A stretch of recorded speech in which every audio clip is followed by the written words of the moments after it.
हम में से बहुत कम ऐसे लोग हैं जो जैक मा की स्टोरी जानते हैं या उसके नाम से भी वाकिफ होंगे। दुनिया में बहुत कम ऐसे लोग हैं जो अपने आप पर यकीन करते हुए सक्सेसफुल होते हैं और जैक मा की कहानी और जैक मा भी ऐसे ही इंसानों में से एक इंसान है। अली बाबा एक्सप्रेस का नाम आपने सुना होगा या सोशल मीडिया के ऊपर आपने कहीं ना कहीं कभी ना कभी अपनी नज़रों के सामने से गुजरते हुए ज़रूर देखा होगा। जैक मा अली बाबा एक्सप्रेस के ऑनर हैं और उसको इनिशिएट करने वाले हैं। जब जैक मा ने शुरुआत की, जब अपने काम का आगाज किया, तो बहुत सारे लोगों ने उसे कहा कि जैक मा, तुम्हें अपने फील्ड से मुताल्लिक जिसमें तुम काम करने जा रहे हो कुछ नहीं पता। तुम्हें नहीं पता कि टेक्नोलॉजी को किस तरह से ड्राइव किया जाता है, चलाया जाता है। लेकिन जैक मा को अपने ऊपर यकीन था और उसको पता था कि जो वो करने जा रहा है वो उसमें कामयाब हो जाएगा। इस दुनिया में बेशुमार इंसान हैं जो कामयाब होने के लिए कोशिश करते हैं, लेकिन कामयाबी इतनी आसान नहीं है। अगर ये इतनी आसान होती तो हर बंदा रात को सोता और सुबह उठते ही तो सोचता और उठता, तैयार होता, नहाता, काम पर जाता और वो कामयाब हो जाता। इतनी आसान नहीं है। कामयाब होने के लिए एक पूरी रियाजत है जिसमें से गुजरना पड़ता है और तब जाकर कामयाबी हासिल होती है। लेकिन इसका मतलब ये हरगिज़ नहीं है कि आप कामयाब नहीं हो सकते।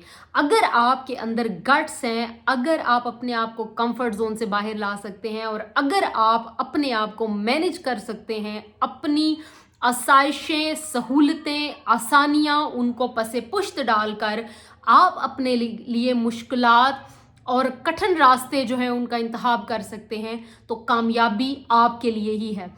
जैक मा कहते हैं कि वो KFC में इंटरव्यू देने के लिए गए और वहां पे 24 लोगों का इंटरव्यू किया गया और उसमें से 23 लोगों को सिलेक्ट कर दिया गया, लेकिन वो अकेले इंसान थे जिनकी सिलेक्शन नहीं हुई।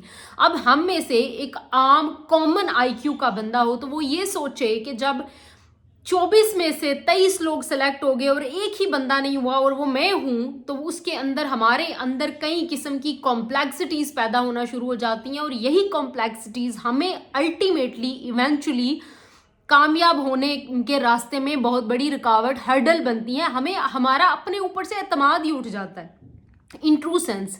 लेकिन जैक मा के साथ ऐसा नहीं हुआ। ये वो लोग हैं जो अपनी बुनियादी तौर पर अपने आप को कंट्रोल करना जानते हैं। कोई बात नहीं, जैक मा कहता है कि मैं जिंदगी में नाकाम होता रहा, मैं कितनी अटेम्प्ट्स के बाद भी मैट्रिक, जिसे हम 10वीं पास होना कहते हैं, वो अपने जो सेट स्टैंडर्ड्स हैं एजुकेशन के उनके ऊपर पूरा नहीं उतर सका और उसको बार बार नाकामी का सामना करना पड़ा। लेकिन यही एक वाहिद क्वालिटी है जो कामयाब और नाकाम लोगों के बीच में डिफ्रेंशिएट करती है। वो ये है कि बार बार कोशिश के बाद भी ये लोग हार नहीं मानते और ये ज़माने को चैलेंज करना जानते हैं।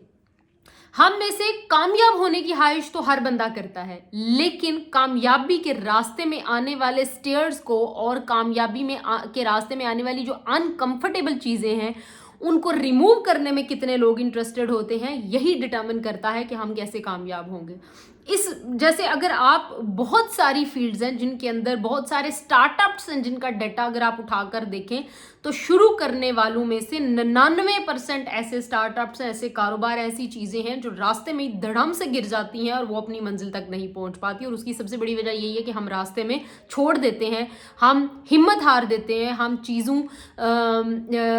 चीज़ों के हवाले से बड़े हमारे कमज़ोर बिलीव्स होते हैं जिसकी वजह से हम बुनियादी तौर पर नाकाम हो जाते हैं। जब टेस्ला बनाने वाले ने टेस्ला की इनिशियली स्टार्ट किया था काम, तो क्या बहुत सारे लोगों की इसके बारे में जम्पशन थी कि वो फेल हो जाएगा, नाकाम हो जाएगा, लेकिन वो कामयाब हुआ। यानी ये कामयाबी का पहला और आखिरी असूल जो है वो कंसिस्टेंसी है। यानी वो हालात, वो सिचुएशंस, वो सर्कमस्टांसेस जो आपके काम के रास्ते में रुकावट बन रहे हैं उनको आप पॉजिटिव बनाएं और अपने रास्ते के ऊपर चलती जाएं। This is the only trait which all successful people are having and this is the only trait which you can take to ride on the path, successful path। तो इसके अलावा आपके पास कोई और ऑप्शन नहीं है। इसलिए अगर आप ज़िंदगी में कामयाब होना चाहते हैं तो आसान रास्तों को छोड़ें और मुश्किलें जो है उनका इंतखाब करें, क्योंकि यही वो वाहिद ज़रिया है जिसके ज़रिए से आप कामयाब हो सकते हैं। इस किस्म की मज़ीद वीडियोज़ देखने के लिए सब्सक्राइब कीजिए और नेक्स्ट वीडियो तक के लिए इजाज़त दीजिए। अल्लाह हाफिज़।